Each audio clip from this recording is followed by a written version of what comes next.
Čia baigia skambėti Kristijono Ribaičio kūrinys Bombos, o tie, kas stebėt mūsų vaizdu, jau matot, kad čia studija pilna.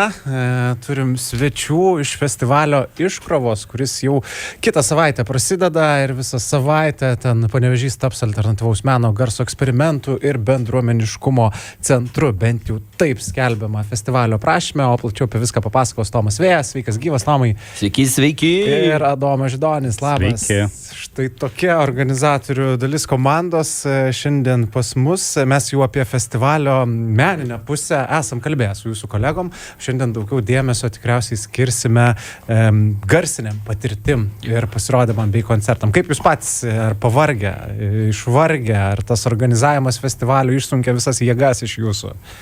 Čia kasmet tas festivalio organizavimas kaip ir pavargsti, bet tada praeina, vėl pasilgsti ir toks nesibaigia. Gyvi lavonai, kitaip sakant, dabar esame. Jo.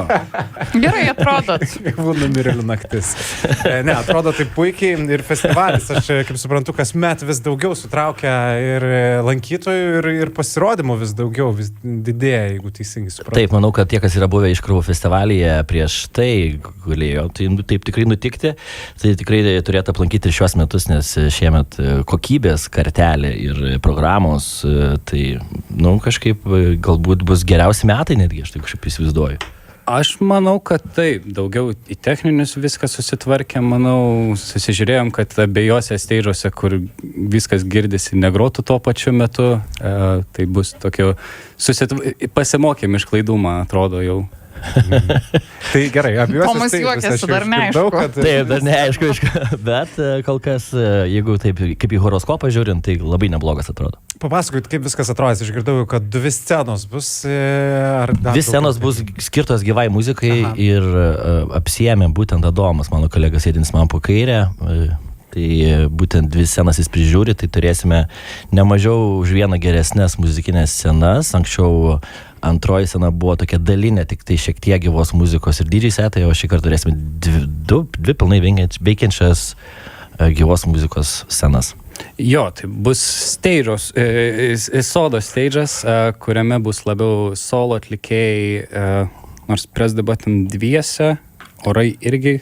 Mažesnių sąstatų. Jo, bet tokie elektronikos labiau, bet koncentravomės vis tiek, kad tai būtų gyvai atliekama elektronika. Post-punk. Taip, tai nežinau, gal pristatyti, kokios grupės nusimato. Žinoma, labai įdomu. Tai pirmieji bus presdebatan, iš LMTA, dar šviežias projektas, bet labai labai gražiai skambėjo, tai pasiėmėm.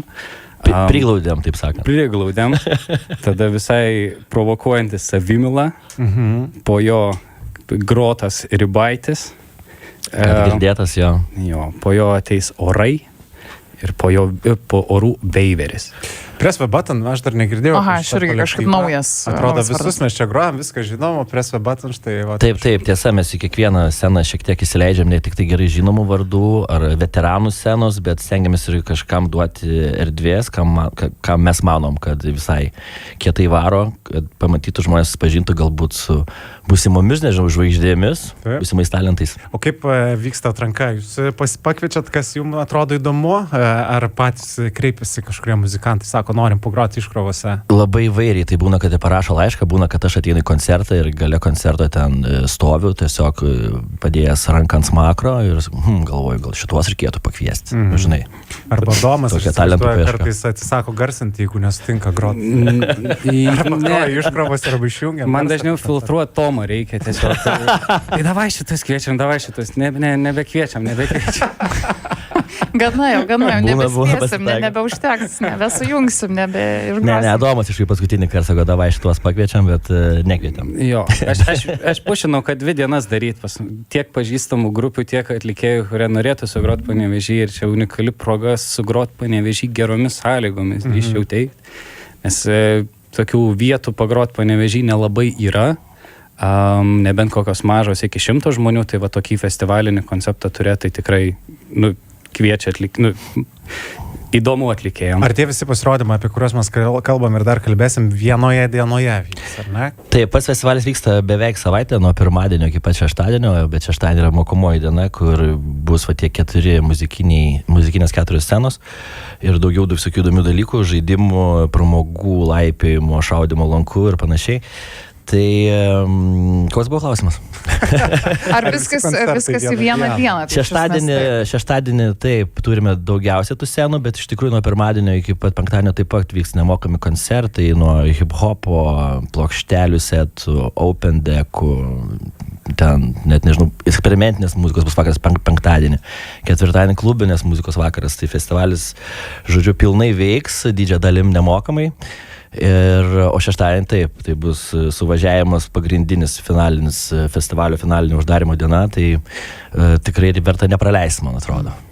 O šiaip, kadangi paminėjo tokį žodį kaip konceptas, tai visada man tai yra įdomu paklausinėti ir mes čia truputėlį prieš eterį kalbėjom ir jau anksčiau, kai tik pradėjot jūs organizuoti festivalį, išsigrino tą temą gijos.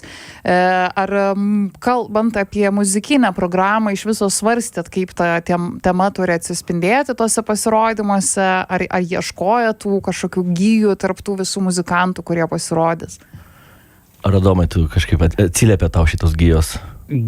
Aš nežinau, aš visą laiką į line-upą žiūriu, kad reikia pakultūrinti Panevėžį ir man dėliojant line-upą yra visą laiką, kad atvežti kuo keistesnės muzikos į Panevėžį, kad tiesiog pamatytų, kad yra ne tik, nežinau. Taip, manau, kad gijos gal labiau vizualiai atsispindės kažkaip tai scenose, šitais vizualiais sprendimais, pati gijų galerija be abejo bus visą savaitę lankoma. Taip pat mūsų meno galerijoje turėsime tokią naujieną, tai bus kaip ir audio gidas, kurį kūrė LRT Opus laida Ritmo žiurkės. Tai va, turėjau čia tokį anonsuoti, išduoti pirmiesiems jo LRT Opus klausytam, nežinojau. Aš žinojau, bet man atrodo, kad jau buvom užsiminę šiek tiek apie tai. Tai apie LRT Opus kalbam turėsim ir jūsų protmušį muzikinį skambantis protai per atidarimo dieną 20. Tai dar, žodžiu, labai daug tų veiklų ir labai daug tų vis to judesio. Tai aš irgi net nežinau, kaip čia siaurai papasakot klausytojams, nes mes tik aptarėm tik tai vieną sceną iš 4 galimų ir dar neaptarėm visos savaitės renginių, bet manau, kad viską galima tikrai rasti iškrovos.com puslapyje, tiem, kam bus labai įdomu, tai ten kol kas lyg ir varkingai sudėliojame viską. Tai... Aš dabar iš tikrųjų žiūriu į tą programą, tai tikrai viskas yra gan aišku ir gan tvarkinga, bet, na, kadangi jau paminėjom vieną sceną, tai aš manau, kad galim trumpai pristatyti ir kitas scenas. Tai kadangi jos 4 yra, tai gal čia kažkaip tilpsim į tą laiką, tai jau viena apkalbėta, galim ir kitas aptarti. Jo, tai didžioji live stage pasirodys raudona šviesa, tai atidarysim festivalį. Adomo grupė. Jo. Didelė atsakomybė. Didelė atsakomybė. Suspėt viską ir tos laidus susijungti ir patiems pagrot gerai. Jo, mes dar prieš 3 ar 4 metus atidarinėjom festivalį ir turėjom vieną sunkiausių koncertų turbūt, nes ten pavedė mus technika, bet iš mūsų pusės pavedė technika. Ir mes taip po to jau debatavom, ar mes grįžtam į tą iškrovų festivalį, kaip ir sentimentalus festivalis, bet gal tiesiog kaip stebėtojai labiau. Tai praeitais metais viskas gerai buvo, tai tikėkime šiemet irgi viskas gerai atidarysim. Po mūsų tada Imbieras pasirodo. Irgi labai grupė. Iš Kauno, man regis. Taip. Bet dabar artimai su Panevėžiu susipažįsta, tai... Žadėjo ir naujos muzikos čia mums nešti Imbieras beje. Taip. Greitų metu. Irgi išsileidinės singlą. Tada bus McLeodai, nebe pirmą kartą festivalį, sugrįžtantis, bet... Dar kartą atvažiavo policija, kai koncertavo, šį kartą prityldysim jos truputį. Policija. Labai garsus, tikrai. Jo. Bet patiko. Išgarsėjo, žodžiu, Panevėžį tikrai. Po McLeodų tada Bohemos tarifas, tokį disko pajudėjimą. Ir po Bohemos tada Antikvariniai Kašpirovskio dantys. Dar labiau pajudėti. Bet čia kaip laina papasakotų, net pagal eilę jau taip nematau. Tu nesakyk, kad čia kaip pagal eilę. Savo geras. Ir tada dideli plaukai uždaro, ne? Kaip visus metus prieš tai tradicija tiesiog su rytinė saulė šokt kartu su dideliais. Realiai nusamdytas festivalio nusamdyta grupė, kuri susikuria tik dėl festivalio, parepetuoja dėl festivalio ir išsiskiria vėl po festivalio. Pagroja per Kalėdas ir... Ai, dar per Kalėdas vasarą. groja, teisingai. Bet irgi iškrovų festivalio daly. Šiaip iš tiesų labai skirtingų muzikinių stilių ir įvairiam skoniam atrodo subalansuotas. Tikrai taip. Visas pasirodymų šitas listas, o dabar taip, man įdomu, Adomai, tavęs paklausti, kaip jauno žmogaus iškrovų festivalis. Tu pats, kaip suprantu, esi vietinis Panevėžietis, augęs ten ir turbūt nuo pat pradžių matei tą festivalį iškrovų ir girdėjai, kad toks vyksta. Jo, bet aš atradau jį ten prieš 6 metus tik tais, kai jau pasipostino videką kažkokį promo ir aš tada žiūriu taip, kokiose industrinėse vietose vyksta festivalis Panevėžyje, apie kurį aš nežinau tiesiog. Ir čia buvo gal kokia 9-10 klasė ir aš tuo metu jau kaip tik aktyviai pradėjau domėtis tą kultūrą Panevėžyje ir tada atradau. Tada kitais metais atėjom apsižiūrėti, tada dar kitais metais jau susipažinęs su organizatoriais pagrot ir taip po biškį įsitraukiau. Praeitais metais vieną steidžą koordinavau, šiemet jau 2 steidžus koordinuoju. Ir kitai metai jau nežinau, jau pats organizuosi pilnai turbūt. Jo, ir Perdasime stafetę jaunimui. Raudonos šviesos kolektyvą jau įtraukinėjau, ten mūsų gitaristas už vizualinę dalį atsakingas, tai ten taip po truputį. Beveik kaip šeimos verslas, žinai, taip po truputį vis daugiau liepia visko daryti, net nepajunti, kaip jau viską darai pats. Jo. Bet labai džiugina, kad panevėžiečiai patys daro, atrodo, savo miestų ir tu pasakodamas sakai, kad nori atvežti, parodyti Panevėžiui įvairios muzikos, nors turbūt didelė dalis lankytojų festivalio atkeliauja iš kitų miestų, ne tik vietiniai ten susirenka. Tikrai taip, bet ir pačių panevėžiečių užsuka ir tikrai būna nuostabu pasižiūrėti ir ypatingai man gražu dėl tos jaunosios kartos Panevėžy, kurie dar netiek dažnai gal spėja išvažiuoti į Vilnių, paklausyti kažko, nes trūksta tų koncertų Panevėžy, labai trūksta koncertų Panevėžy. Tai turėti tokią progą, tai tikrai nuostabu. Geriausias metas aplankyti Panevėžį tikriausiai ir yra iškrovų festivalis. Bent jau pirmai pažinčiai, tai tikrai taip. O kalbant apie dar tos ne tik lankytojus, bet ir jūsų pasirodančius svečius, čia man atrodo dar neaptariam elektroninės muzikos kampelio, nes čia tai matau, kad yra ne tik iš Lietuvos atlikėjų. Tai pristatykit, kas čia tą kitą muzikinę dalį atstovaus.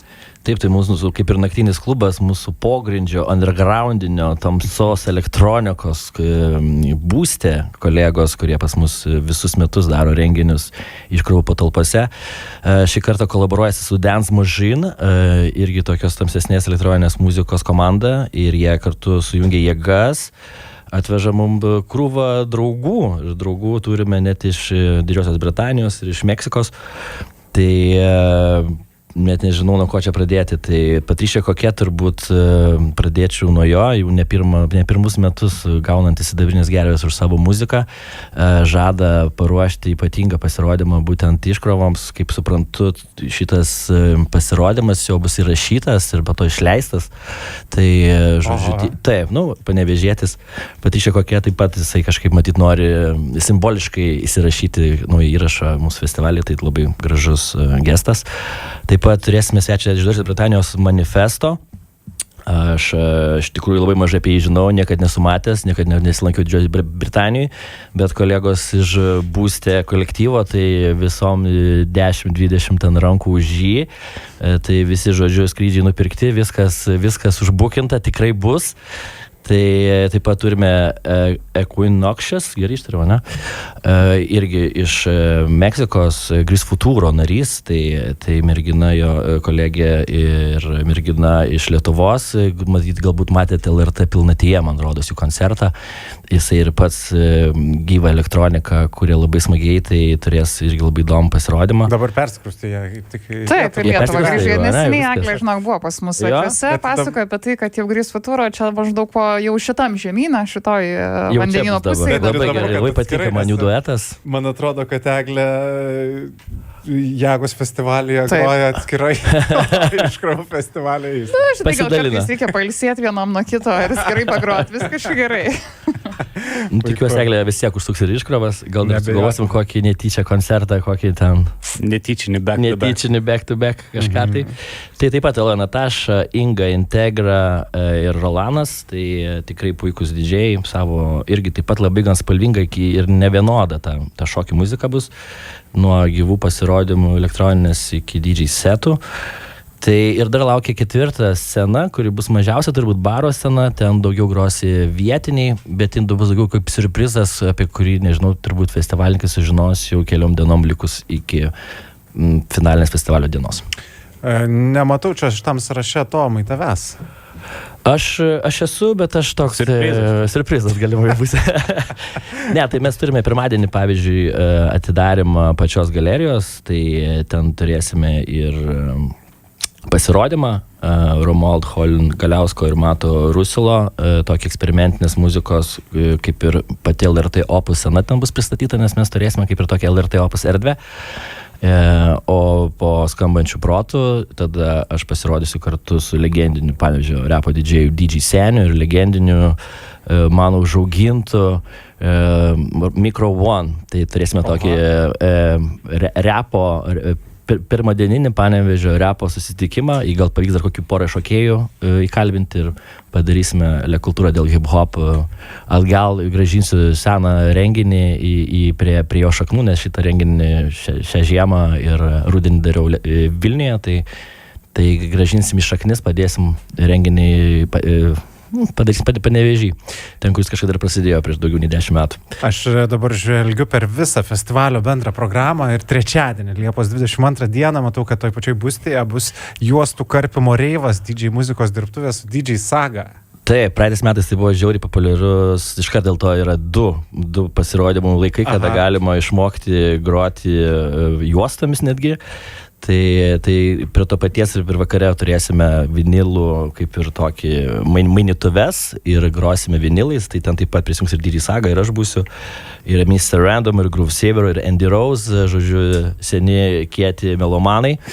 Tai daug dirbtuvių įdomių ir vienas iš jų bus DJ Sagos būtent trečiadienį. Matau, kad dirbtuvės nemokamos, bet reikia užsiregistruoti apsilankius iškrovos.com. Tikrai taip. Tai kad visiems užtektų vietos ir atėję nenusiviltų, kad nebetelpa.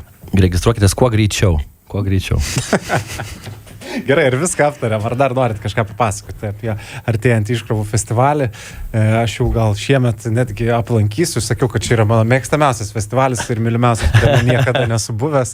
Ir turėčiau jau kažkaip... Nu, apsilanky gal pasikeis, o gal kaip tik pagerės dar labiau. Jau tiek esu girdėjęs gerų žodžių ir iš organizatorių. Pahaustinsim tave tikrai, žinok, jau ten. Pilna programa bus. Pravesim. Man tinka. Tai gero jums festivalio, smagaus laiko visam Panevėžiui, linkėjimai tiem, kas klausot ir kas keliausit į festivalį. O mes turim Raudonos šviesos naują kūrinį, ar ne? Jo. Papasakok daugiau gal. Įsirašėm LMTA, ten studentam reikėjo gabalo, kad pasimokytų. Taip, turėjom naują gabalą, kaip tiek įsirašėm, po pusės metų ir išleidom. Tokį pabrandinom. Laukiam šios dienos, šios akimirkos. Jo, tokį labai kultūros protestų šiaip tematika, toksai padarytas gabalas, labai toks, neprovokuojantis, bet toks agresyvesnis turbūt. Pasiklausom ir dar kartelį ačiū. Ačiū Tomai, ačiū Adomai. Ačiū jum. Čia Raudona šviesa ir kūrinys Paskutinis karas. Primenu, kad ir šią grupę bus galima išgirsti artėjančiame iškrovų festivalyje Panevėžyje.